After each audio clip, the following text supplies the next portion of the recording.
Hey everyone, today during our 2 minutes of advice from Sunwest, we're going to talk about recession-proofing your brand's reputation. There's so much talk right now about a potential recession. What can we be doing now from a communications perspective to prepare both our internal and external stakeholders in case the worst should happen within our operation? 3 things. First, and I think we really learned this from COVID, and that is to communicate early and often.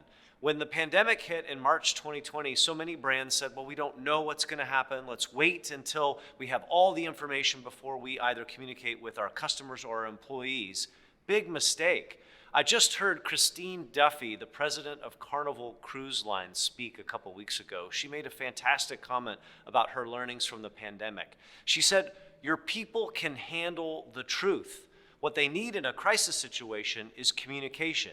You may not have all the answers right at the beginning, but you've got to communicate with them.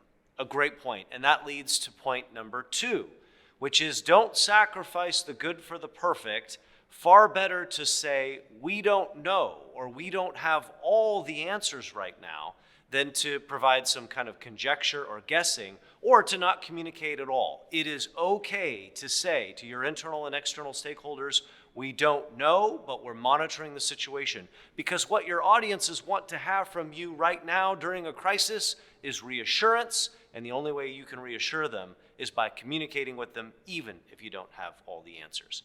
And number 3, besides preparing, what else can you do now should a recession hit?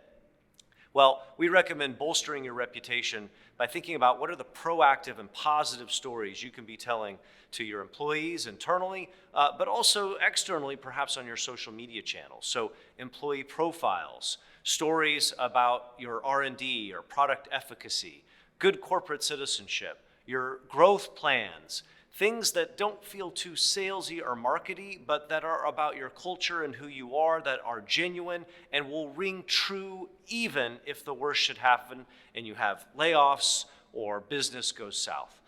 We don't know what's going to happen with the economy, but we do know that we've got to prepare, and when the crisis hits, it's too late to prepare a communications plan. So that's 2 minutes of advice today from Sunwest.